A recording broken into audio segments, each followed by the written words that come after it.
I'm not a witness or a named witness in connection with any of Epstein's crimes. I call on Congress to provide the women who have been victimized by Epstein with a public hearing specifically centered around the survivors.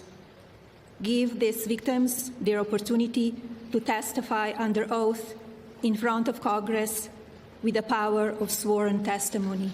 3 words. That's all it took to crack the foundation of the most protected scandal in modern American history. Epstein was not alone.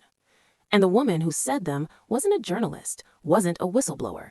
She was the First Lady of the United States, standing at a podium inside the White House, on camera, unprompted. And what she said next, Congress still hasn't recovered.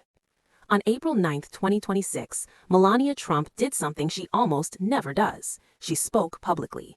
Not about fashion, not about charity. She walked into the Grand Foyer of the White House and delivered a statement so unexpected that even her own staff didn't know what she was about to say. Several aides gathered to watch. Or his co-conspirator Maxwell?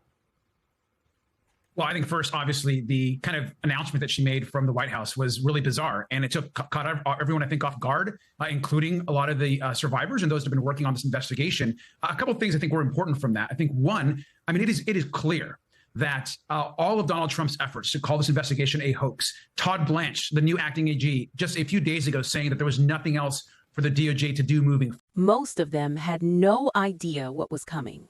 And when the words left her mouth, the political world froze.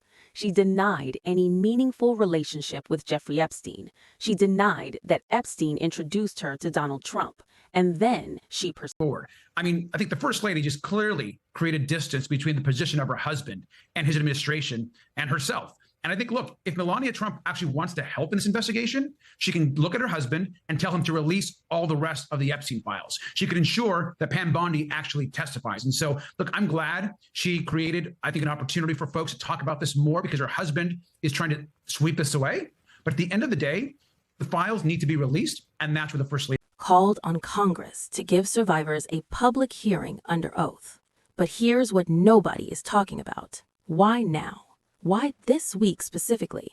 What triggered the most private First Lady in modern history to suddenly go public on the most dangerous scandal in Washington? The timing is surgical. One day earlier, the Department of Justice announced that former Attorney General Pam Bondi would refuse to comply with a bipartisan congressional subpoena. The subpoena was about one thing and one thing only: the Epstein files. The same files that an NPR investigation revealed were missing dozens of pages. Pages that contained allegations directly involving President Trump. Pages the DOJ quietly removed from the public database without explanation. And the woman who oversaw that database while serving as Attorney General? Pam Bondi. The same Pam Bondi who was fired by Trump just days earlier. The same Pam Bondi who now claims the subpoena no longer applies to her because she no longer holds office. Convenient timing, wouldn't you say? But Melania's statement wasn't just about denial. It was strategic. Buried in her words was a reference to an email released from the Epstein files, allegedly sent by Melania to Ghislaine Maxwell, the woman now serving 20 years for sex trafficking.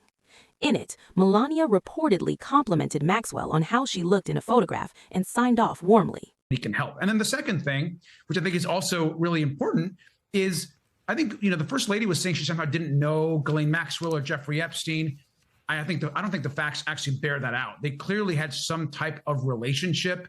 Correspondence between Melania Trump and Ghislaine Maxwell is available for the public to see. So there's certainly a lot more questions now. We're all kind of wondering, why did she do this? And is she actually trying to preempt information coming out? So we're looking at this right now. So let's dig in further, because she said, quote, Epstein was not. Why did it require a White House address to explain it? Now, let's pull the thread deeper. Because while Melania was calling for transparency, the DOJ was doing the opposite. An NPR investigation found that the Justice Department withheld FBI interviews with a woman who accused Trump of sexual abuse when she was a minor in the early 1980s. The allegation claimed Epstein introduced her to Trump. The FBI interviewed her 4 times. Only one of those interviews was made public, and that one didn't mention Trump at all. The remaining pages, at least 53 of them, were either removed or never uploaded to the public database. When pressed, the DOJ claimed they were duplicates or related to ongoing investigations, but cross-referencing tracking numbers told a different story. The serial numbers skipped, pages were missing, and the gaps aligned precisely with the sections that named the president. Bipartisan outrage followed.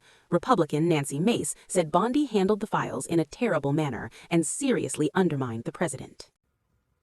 We're absolutely interested in speaking to the First Lady. I mean, she essentially in her comments said that there were other co-conspirators, which is the way I heard her comments and read her comments. Look, Republicans have also set a precedent in bringing in First Ladies and presidents.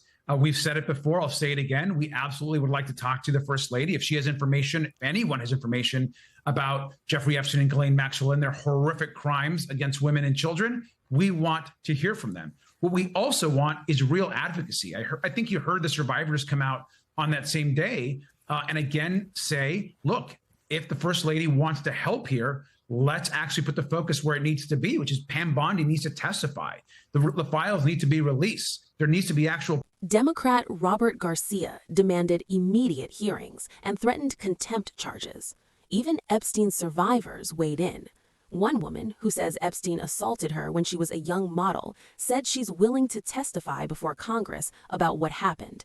She called Melania's statement brave, but she also made something clear. She wants all the files released, every single page. And that's the part that remains unresolved, because as of today, 37 pages of FBI records are still missing from the public database. Democrat Robert Garcia demanded immediate hearings and threatened contempt charges. Even Epstein survivors weighed in. One woman, who says Epstein assaulted her when she was a young model, said she's willing to testify before Congress about what happened. She called Melania's statement brave, but she also made something clear. She wants all the files released, every single page. And that's the part that remains unresolved, because as of today, 37 pages of FBI records are still missing from the public database. Prosecutions. That's where we need the administration and Republicans to actually grow and get some courage here.